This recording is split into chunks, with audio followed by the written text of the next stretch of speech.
Le cinquième évangile, conférence de Samael Aounouéor, partie 1, psychologie gnostique révolutionnaire. Les 7 mentales et les 7 vérités. L'intellectuel, l'émotionnel, le centre moteur, le centre instinctif et le centre sexuel. J'ai aussi affirmé de manière emphatique qu'il y a 2 centres supérieurs, l'émotionnel supérieur et l'intellectuel supérieur. J'ai dit que chacun des 7 centres a son propre mental. Ainsi, nous avons 7 mentales qui contrôlent notre corps. L'un est le mental intellectuel, un autre est le mental émotionnel, un autre le mental moteur, un autre le mental instinctif, un autre le mental sexuel, un autre l'émotionnel supérieur et un autre le mental intellectuel supérieur. J'ai dit que dans chacun de ces 7 mentales, il existe une vérité et qu'il y en a en tout à l'intérieur de nous 7 vérités contenues dans les 7 mentales. Mais il faut que nous soyons toujours alertes et vigilants, comme des sentinelles en temps de guerre. Nous ne devons pas permettre que le mental intellectuel fasse des siennes, qu'il nous mène sur les chemins de la morbidité et de la luxure. Nous ne devons pas permettre que le mental émotionnel nous conduise sur le chemin des émotions négatives. Nous ne devons pas permettre que le mental moteur nous convertisse en simples joueurs de football ou en boxeurs, ou qu'il nous fasse faire quelque chose d'inutile. Nous ne devons pas permettre que le mental instinctif soit altéré par des conceptions erronées sur l'organisme, sur la vie. Celui-ci possède des fonctions spécifiques, définies, pour faire fonctionner correctement chacun de nos organes. Nous ne devons pas permettre que le mental sexuel nous mène sur le chemin de la sensualité luxurieuse. Il est nécessaire de développer en nous le mental émotionnel supérieur, avec des émotions pures, avec le grand art, avec les symphonies d'un Beethoven, d'un Mozart ou d'un Liszt. Il est nécessaire de développer en nous le mental intellectuel supérieur avec la culture de l'esprit. Chacun des 7 mentales se perfectionnera au fur et à mesure que nous mettrons à éliminer les agrégats psychiques. Quand on élimine les agrégats psychiques du centre intellectuel, le mental reste au service de l'esprit. Quand on élimine les agrégats psychiques des émotions inférieures, le centre émotionnel supérieur resplendit en nous. Quand on élimine les agrégats psychiques du centre moteur représenté par les habitudes erronées, par les mauvaises coutumes, etc., les actions honorables resplendissent dans ce centre. Quand on élimine du centre instinctif les bas instincts animaux, ce centre merveilleux accomplit alors ses fonctions à la perfection, en dirigeant le rythme de notre corps de façon pleinement harmonieuse. Quand on élimine tous les agrégats psychiques du centre sexuel, celui-ci fonctionne alors à merveille, en transformant le sperme sacré en énergie créatrice. Celui qui aura éliminé en lui-même, au moyen du feu sacré de Vulcain, tous les agrégats psychiques, possédera le centre émotionnel supérieur et le centre intellectuel supérieur. Alors, il réintégrera sa personnalité, elle sera au service de l'être, et les messages qui proviennent des parties les plus hautes de son propre être, en passant à travers les centres supérieurs, arriveront à chacun des 5 cylindres de la machine organique. C'est ainsi que le feu fera de nous des individus sacrés. C'est ainsi que le feu, en brûlant, désintégrera complètement les agrégats psychiques, il les convertira en flammes. On attire le feu en premier dans le corps, ensuite dans l'âme et plus tard dans l'esprit. Quand ces 3 mèches de feu brûleront en nous, nous nous immergerons dans notre prototype divin, car chacun de nous possède son propre prototype dans le feu, et pour cette raison, nous nous convertirons en Elohim. Il faut que vous compreniez la nécessité de vous convertir en Elohim. Il faut que vous compreniez la nécessité de vous convertir en individu sacré.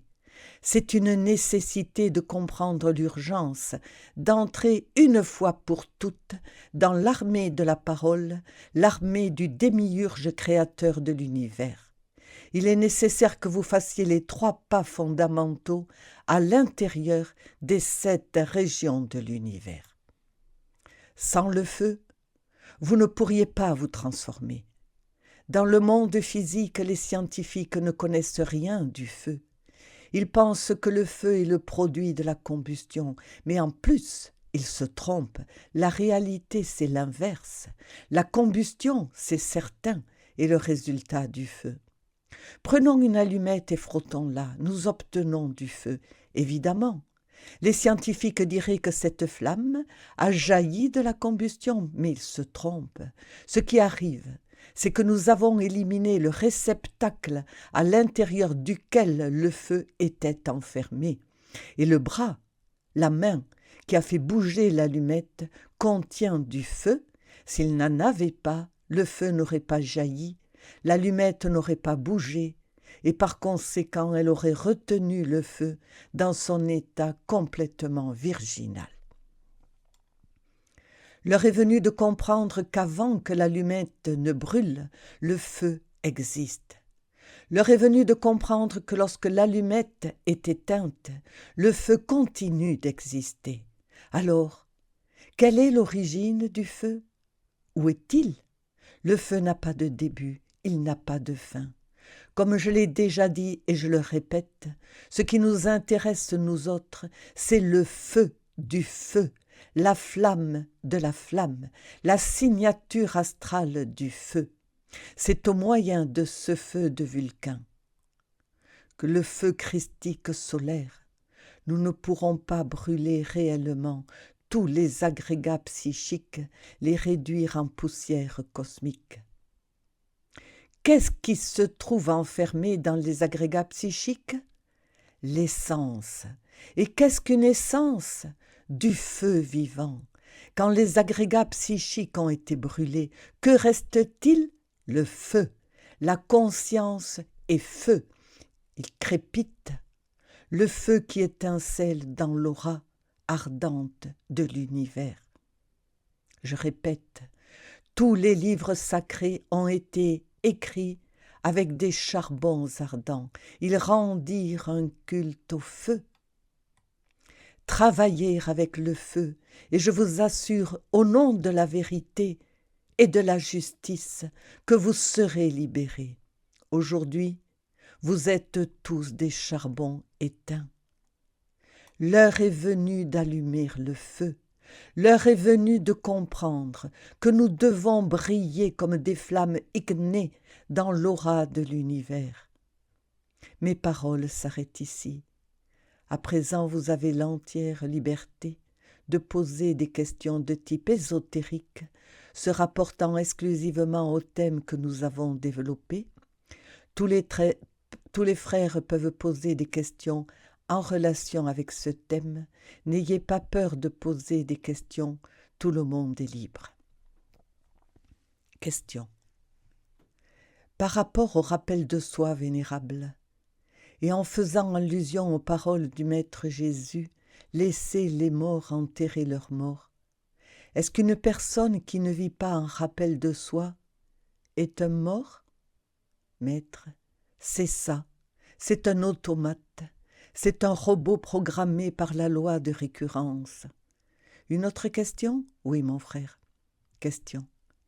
Vénérable Maître, au sujet du feu dont vous avez parlé au début, comme les feux avec lesquels on veille les morts, le feu de la cuisine, de la gazinière, pourrions-nous considérer ces feux-là comme étant des aspects négatifs du grand Fohat sacré? Maître, non. Simplement, il y a beaucoup de types de feu et c'est tout. Il y a beaucoup de niveaux du feu. Une autre question? Oui, frère. Question. Vénérable Maître, il y a de nombreuses années, j'ai eu une expérience très heureuse. Quand je me suis réveillée, je me suis sentie profondément émue. Maître, le feu, indubitablement, est miséricordieux, et il aide aussi généralement ceux qui sont tombés, ceux qui marchent dans les ténèbres. C'est pourquoi on a dit que nous devions lever la torche bien haute pour illuminer le chemin des autres. C'est tout. Un autre frère a-t-il besoin de poser une question? Question. Vénérable maître, quelle relation l'aura a-t-elle avec le feu? Maître. Eh bien, l'aura est aussi un rayonnement igné.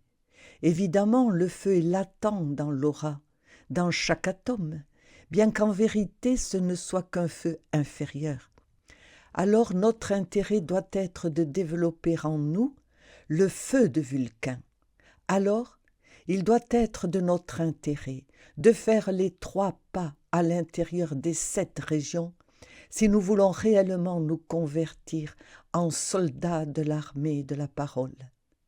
Une autre question? Parle mon frère. Question. Maître, comment pouvons-nous, nous autres, les célibataires, éveiller le feu sans compagne? Maître, il est écrit que le feu de Vulcain s'éveille seulement dans la forge des cyclopes.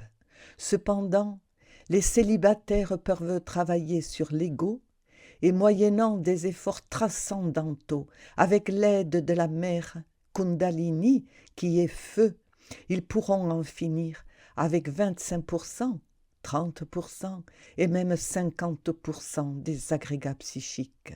Néanmoins, plus tard, ils devront descendre à la forge incandescente de Vulcain si en réalité ils veulent vraiment en finir avec les 100% de leur agrégat psychique.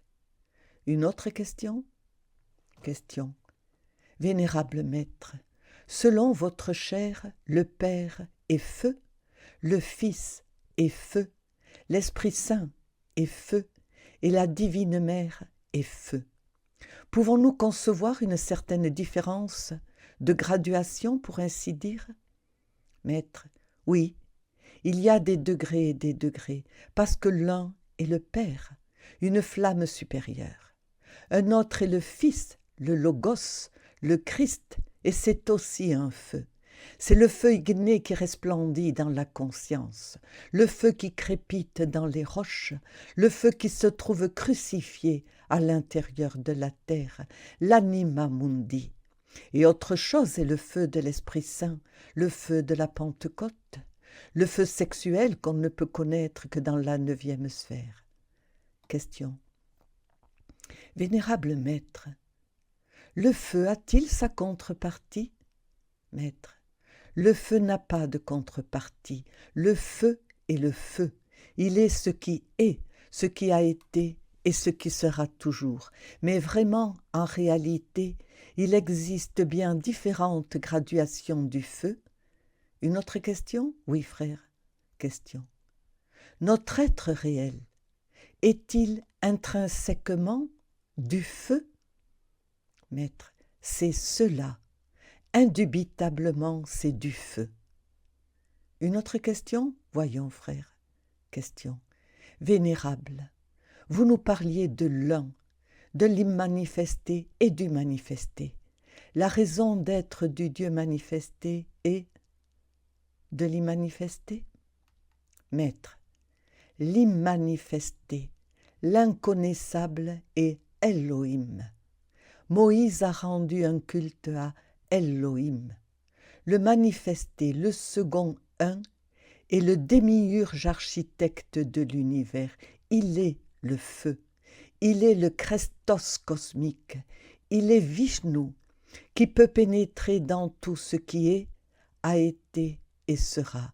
Évidemment, la raison d'être du Logos manifesté est de créer et de créer à nouveau.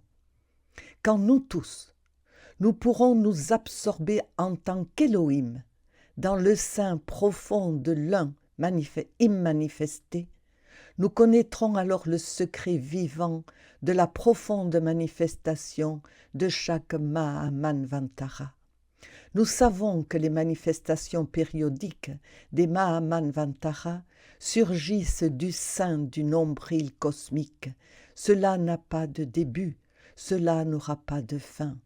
Mais nous ne connaîtrons sa vérité fondamentale, sa racine, qu'après nous être convertis en flamme, le jour où nous nous immergerons définitivement dans le sein de l'Éternel Père cosmique commun. Ainsi, mes chers frères, Elohim est ce qui a toujours été et ce qui toujours sera, ce qui se cache derrière le feu, l'innommable. Heureux ceux qui s'émergent définitivement et pour toujours en cela qui est la vérité. Mais maintenant, nous devons travailler beaucoup sur nous-mêmes. Maintenant, il nous appartient de buriner nos sept mentales. Maintenant, il nous appartient de connaître les 7 vérités contenues dans nos 7 mentales. Il est aussi urgent, comme je l'ai dit dans une précédente conférence, de savoir qu'à l'intérieur de nous existent les 7 seigneurs sublimes, 7 parties de notre propre être. Évidemment, par la loi des analogies philosophiques, des correspondances et de la numérologie dans le macrocosme, il y a 7 mentales en relation avec les 7 mondes, les 7 seigneurs sublimes, les 7 Bouddhas de contemplation. Ainsi donc, il y a là-haut dans le macrocosme 7 mondes, 7 mentales, pour parler plus clairement, et 7 seigneurs sublimes. Et à l'intérieur de nous, ici et maintenant, 7 seigneurs sublimes, 7 mentales, que nous devons buriner, ciseler et perfectionner profondément. Cela n'est possible qu'en réduisant en cendres les agrégats psychiques contenus dans les 5 cylindres de la machine humaine organique et en perfectionnant les centres supérieurs de chacun de nous. Étant entendu que nos 7 mentales doivent resplendir, étant entendu que les 7 seigneurs sublimes doivent agir en chacun de nous, qu'on doit les connaître, étant entendu qu'à l'intérieur de nous, il y a 7 vérités, il ne nous reste pas d'autre remède que de travailler avec le feu pour nous convertir en colonnes du temple du Dieu vivant. Dans l'Apocalypse, il est écrit « Celui qui vainque, je le ferai colonne du temple de mon Dieu, et jamais il ne sortira de là. » Y a-t-il une autre question? Oui, frère. Question. Vénérable maître, quel est le pourcentage de conscience nécessaire au rappel de soi? Maître. Le rappel de soi est le rappel de soi. Beaucoup commenceront avec les 3% qu'ils ont, d'autres travailleront avec 5%, et d'autres avec 10%. Finalement, les pourcentages se mettront peu à peu à augmenter. Plus les pourcentages de conscience augmenteront en chacun de nous, plus évidemment nous nous rappellerons de nous-mêmes de façon splendide, chaque fois meilleure. Mais les pourcentages de conscience à chacun de nous ne pourront pas augmenter si nous n'éliminons pas de nous-mêmes les démons rouges de Seth, c'est-à-dire ces créatures ténébreuses, ces avortons de la terre, vive représentation de nos défauts de type psychologique. Les écoles qui n'enseignent pas le chemin de la christification, les écoles qui n'enseignent pas aux gens à travailler avec le Fohat merveilleux qui tisse et détisse le tissu de tout l'univers sont des écoles mortes. C'est le froid lunaire qui les gouverne. Une autre question? Parle, mon frère. Question. Maître, sur la dissolution de l'ego, une question au sujet de cet ordre des bonnes. Maître, certainement, il y a 2 ordres au Tibet oriental, L'un est celui des Dukpa, au bonnet rouge, et l'autre celui des bonnes. Indiscutablement, les adeptes du clan de Dak Dukpa travaillent avec le feu infernal, avec le soufre arseniqué, avec le feu vénéneux de l'abîme. Autre chose sont les bonnes.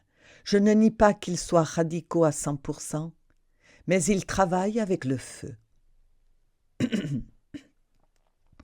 Si quelqu'un frappe aux portes d'un monastère bonne, dans le but de demander l'initiation, il est alors reçu par un grand prêtre vêtu d'une tunique couleur sang, une mitre rouge sur la tête, des colliers fabriqués avec des os de mort et un poignard ensanglanté dans la main droite.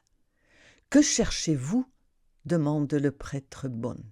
Quand l'adepte dit « Je veux m'éloigner de cet univers pour toujours », le prêtre bon l'amène dans une cour. « Prononce ce mantra, lui dit-il. » Le dévot fait ainsi, alors il tombe mort instantanément et le sujet est désincarné. Dans le monde astral, ces bonnes mettent le sujet en intime relation avec le père-mère et ils le soumettent à des épreuves rigoureuses. La mère Kundalini, agissant sur le fils, l'aidera et ainsi les agrégats psychiques seront annihilés. Un dur travail l'attend l'aspirant qui est passé par cette porte. La mère cosmique devra travailler de façon sévère avec lui jusqu'à ce qu'il parvienne à désintégrer tout l'ego. Alors sa conscience libre s'immergera au sein de ceux-là qui ne relèvent pas du temps. Mais comme il n'aura pas encore créé les corps existentiels supérieurs de l'être, c'est pourquoi, indubitablement, il ne sera pas non plus parvenu à l'adepta. Il sera une flamme, oui, une petite étoile de l'univers infini. Madame Blavatsky a dit « Si vous ne pouvez être le soleil, contentez-vous de saisir au moins une étoile. Il ne sera pas un adepte, mais il pourra se séparer de la scène cosmique et s'immerger au sein du grand alaya de l'univers. C'est autre chose lorsque l'aspirant, devant le prêtre bonne, affirme de manière emphatique qu'il veut suivre le chemin de l'adepta. Alors, on l'amène dans une forêt isolée, on l'enferme dans une cabane, non pas une de ces cabanes luxueuses, comme il en existe par ici sur les terres d'Amérique, mais dans une véritable cabane, faite de gousses et de joncs de toutes sortes. Là-bas, l'individu devra passer par d'épouvantables terreurs, par des épreuves indicibles. Un clairon résonnera, et il sera fait avec des os de mort. Les prêtres bonnes conseilleront à l'aspirant de s'écarter de ce chemin. On lui dira il y a des chemins meilleurs, il existe dans la roue du samsara, il existe d'autres voies. Mais si le disciple dit non, la seule chose que je veux c'est l'adepta, alors on invoquera ses agrégats psychiques. Avec des formules spéciales, les bons cristallisent de tels agrégats, ils les rendent visibles et tangibles à l'intérieur de la cabane et ils les laissent l'initier seul. Celui-ci devra affronter ces agrégats, quelques-uns bestiaux et monstrueux. Il devra se battre contre toute la nuit, et si par hasard il parvient à survivre, si par hasard il n'est pas étranglé, si par hasard il survit, il saura bien quelle sorte d'agrégat il a, et il travaillera sur eux avec un succès complet. S'il passe l'épreuve, on l'amène dans un autre lieu, dans un temple secret où on lui enseigne le tantrisme oriental, où on lui enseigne le secretum secretorum de l'alchimie, où on lui indique comment travailler avec le feu pour atteindre l'adepta. Voilà le chemin des bonnes, un chemin de violence et de mort, raison pour laquelle Madame Blavatsky a cru que cette école appartenait à la magie noire, mais ce n'est pas le cas. Elle est radicale et violente, très dangereuse, c'est tout. Voilà l'explication. Une autre question ? Voyons, frère. Question. Vénérable maître, comment est-il possible que les dieux étant des dieux, il y en ait quelques-uns par ici ? Maître. Quand ils ont fait les 3 pas, de haut en bas, à travers les 7 régions de l'univers, ils se sont manifestés dans le monde de la forme, et ils ont commis l'erreur de jeter la pierre philosophale à l'eau. C'est pourquoi à présent, ils sont tombés, ils sont morts. Et dans les mondes supérieurs, on représente chacun d'eux sous forme d'une statue, d'une sculpture de pierre, c'est tout. Ce fut ainsi, et ce sera toujours ainsi.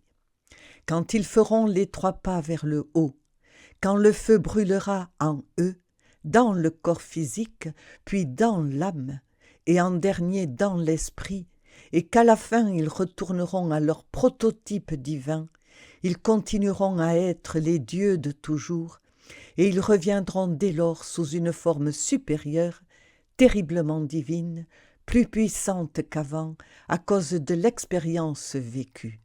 Compris? Question. Oui, bien sûr. Maître. Bien. Une autre question? Parle. Question. Adorable.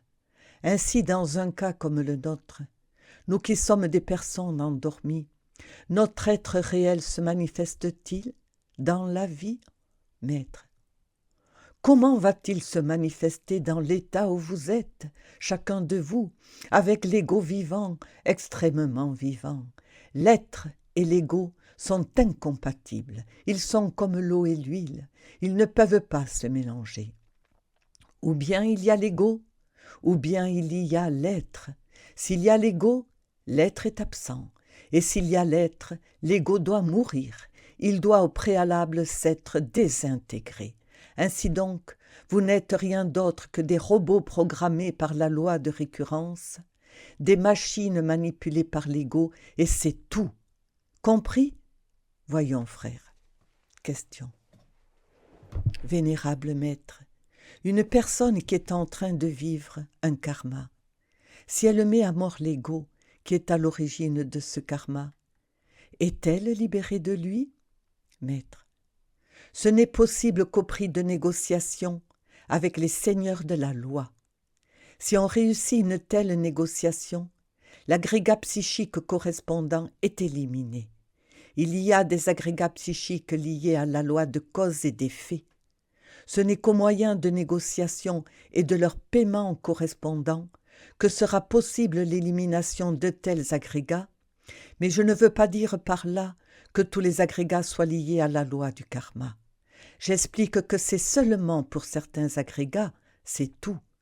Quand on a fait une de ces négociations et qu'on a finalement obtenu la désintégration de l'agrégat correspondant, il est évident qu'on se retrouve libéré de cette dette.